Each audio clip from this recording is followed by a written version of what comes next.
I'm going to show in this video is the complete joystick kit on a Case IH 7110 tractor. What I'm holding in my hands here are the installation instructions, which ship with the kit.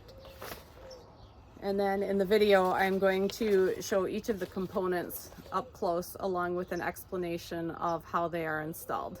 The first thing we're going to look at is how the control valve is mounted.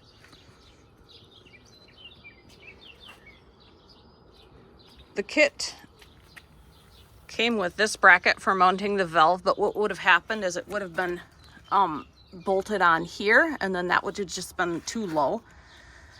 And one thing to remember with joystick kits, especially with mounting the control valve, is the joystick kit is complete in the sense that it has all the components that you need: your joystick, your control valve, your tractor specific mounts.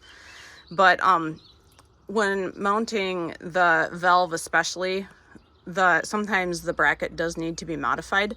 In this case, the technician had a different bracket available, which he modified to mount right here, because this particular loader setup wouldn't have worked well with this bracket here. I'm just going to step back again so you can see where in relation to the cab the valve is, and then where in relation to the loader.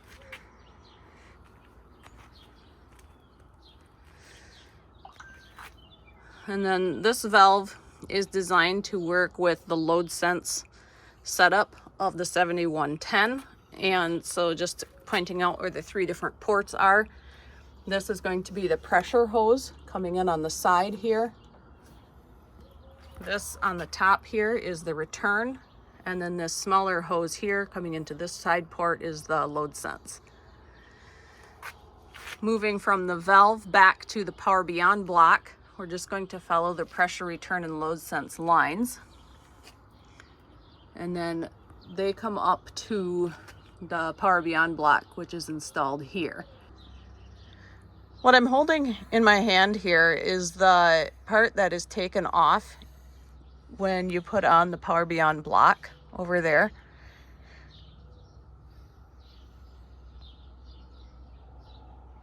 There's an existing fitting on the tractor attached to the lower part, and then there's a plug on the top part. Each of the ports on the block is labeled in this video so you can see which hose goes to which port in the block. So this is the pressure, this is the return, and this is the load sense. And then this plug up here was the original one taken from the block that was taken off the tractor. And then underneath here, this is that existing fitting that was connected to the block that was taken off. And then the existing bolts are used as well with installing the Power Beyond block. I'm going to show a view coming from behind the tractor of the Power Beyond block as well, because you can see the existing fitting a little bit better from this angle.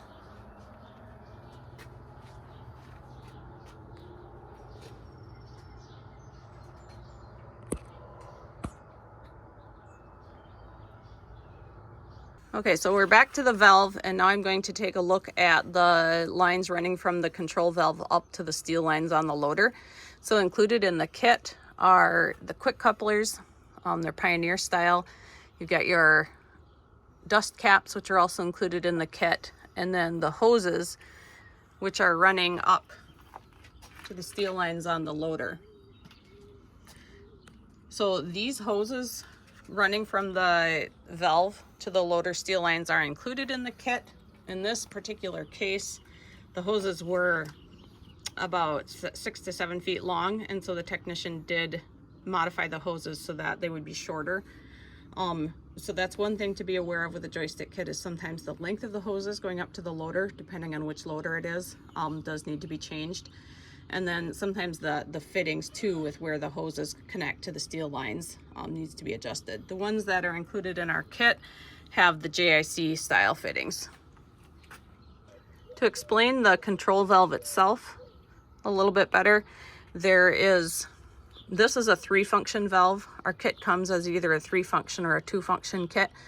In this case, there's a grapple on the front end loader. So you've got the electric third function here. You see the solenoids. And so that's controlled by pressing buttons on the joystick handle, which opens and closes the grapple. These two sections of the valve are manual. They're connected to cables. And those two sections with the cables are used for controlling the loader and the bucket. These are the two cables, and then as well as the wiring harness. And these are going up through the floor of the cab. In this case, the technician did drill 2 holes in this cover here for the cables, and then put the wiring harness underneath it. You can either go underneath the cover if you want to, or drill holes through it, whatever your preference is. And then we're just going to trace the cables up to where they go through the hole.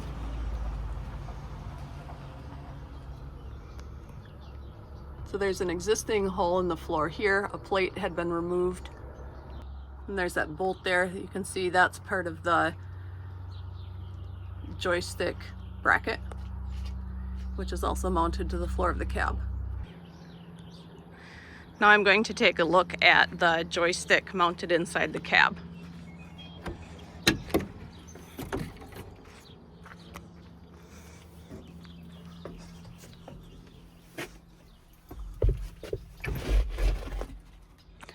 So here you've got the joystick. There's the buttons on the joystick for opening and closing the grapple. The design of this bracket is bolted to the floor.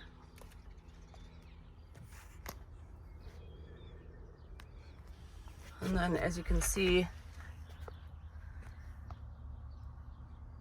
the cables and the wiring harness run down beside the bracket. And then this is the plug for the power source for the electric spool, which is controlling the grapple.